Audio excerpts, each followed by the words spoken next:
Hello everyone. In this video, we look into the tonometer IOP measurement. Now let's begin with the introduction. What is a tonometer? Tonometer is the test that measures the pressure inside your eye, which called intraocular pressure IOP, and the instrument used to measure IOP is called tonometer. What is the SI unit of the tonometer?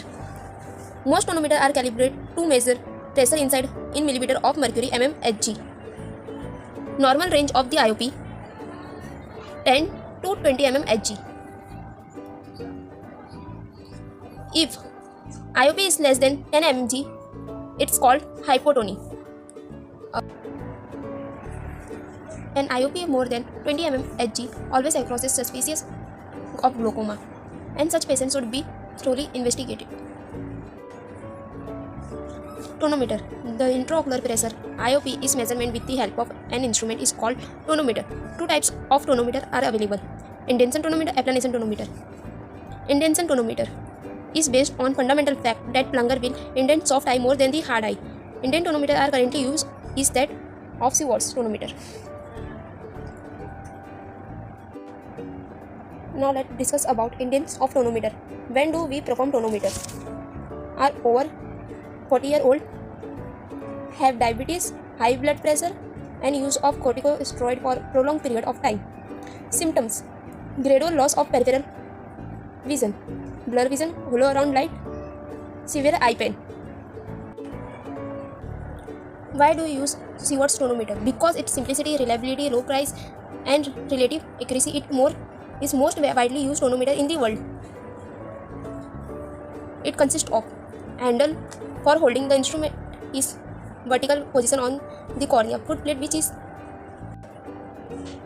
plunger which move freely within a shaft in the foot plate, bent lever whose short arm rests on the upper end of the plunger, and long arm which acts as a pointer needle. The degree to which the plunger movement of the needle on the scale.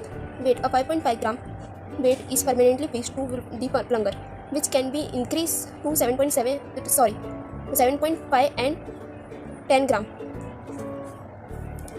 Now, let's discuss about the technique of Seward's tonometer. Before tonometer, the foot plate and lower end of the plunger should be sterilized.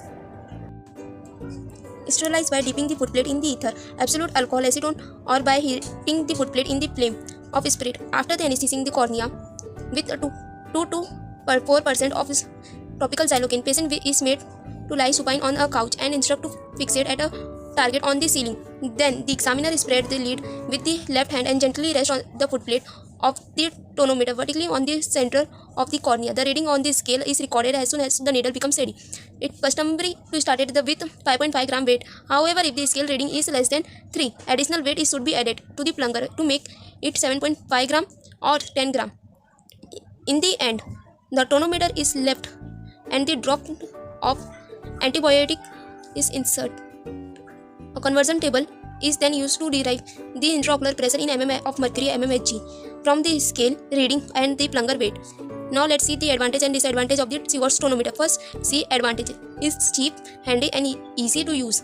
Now disadvantage: it is a give a false reading when used in the eye with abnormal scleral rigidity. False low level of the IOP obtained in the eye with the low scleral rigidity in the seen high myopia and following the ocular surgery. Error of indentation tonometer. Error inherent in the instrument. Error due to accommodation. Error due to the construction of extraocular muscle. Error in scale reading. Blood volume alternation. Now Seward's tonometer का diagram का link मैं description box में दे दूँगी, आप वहाँ से go through कर सकते हैं इसका डायग्राम. Thank you.